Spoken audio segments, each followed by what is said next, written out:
السلام علیکم ورحمۃ اللہ وبرکاتہ۔ محترم ناظرین، امید ہے کہ آپ حضرات خیریت سے ہوں گے۔ بہت سی مرتبہ ایسا ہوتا ہے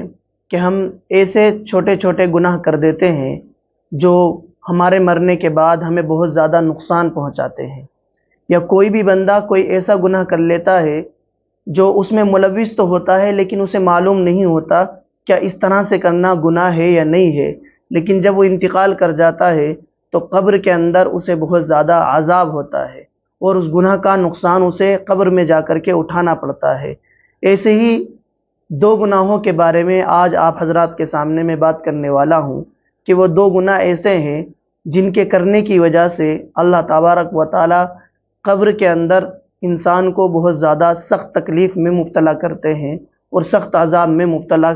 کر دیتے ہیں۔ ایک مرتبہ اللہ کے رسول صلی اللہ علیہ وسلم کا گزر دو ایسی قبروں پر سے ہوا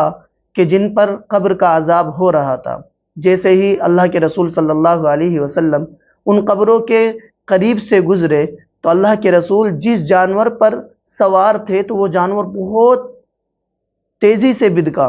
تو اللہ کے رسول صلی اللہ علیہ وسلم جانور سے اترے اور لوگوں سے فرمایا کہ اے لوگوں، ان دونوں قبر والوں پر عذاب ہو رہا ہے، یعنی جو لوگ ان کے اندر مدفون ہیں ان دونوں پر عذاب ہو رہا ہے، اور ان دونوں پر جو عذاب ہو رہا ہے کسی بڑے گناہ کی وجہ سے نہیں ہو رہا، بلکہ دو معمولی سے گناہوں کی وجہ سے ہو رہا ہے جن کو ہم لوگ گناہ نہیں سمجھتے ہیں۔ اللہ کے رسول نے کہا کہ اس قبر پر جو عذاب ہو رہا ہے یہ بندہ پیشاب کی چھینٹوں سے نہیں بچتا تھا۔ بعض مرتبہ جب یہ پیشاب کرتا تو خود اس کے پیشاب کی چھینٹیں اس کے اوپر آ جاتی، اور بعض مرتبہ یہ جب جانور پالتا اور جانوروں کے اندر ان کی دیکھ ریکھ کے لیے جاتا تو ان کے پیشاب سے نہیں بچتا۔ اور دوسرے کے بارے میں یہ کہا کہ اس قبر پر جو عذاب ہو رہا ہے یہ انسان بہت زیادہ چغل خوری میں مبتلا تھا، بہت زیادہ غیبت کیا کرتا تھا، اور حدیث کے اندر آیا ہے کہ الغیبت اشد من الزنا، کہ غیبت زنا سے بھی زیادہ سخت گناہ ہے۔ تو ان دونوں گناہوں کی وجہ سے انسان کو قبر میں عذاب ہوتا ہے، اور ہم لوگ ان دونوں گناہوں کو بہت زیادہ ہلکا سمجھتے ہیں۔ بعض مرتبہ ہم لوگ جانور پالتے ہیں اور جانور کے پیشاب کی چھینٹوں سے نہیں بچتے،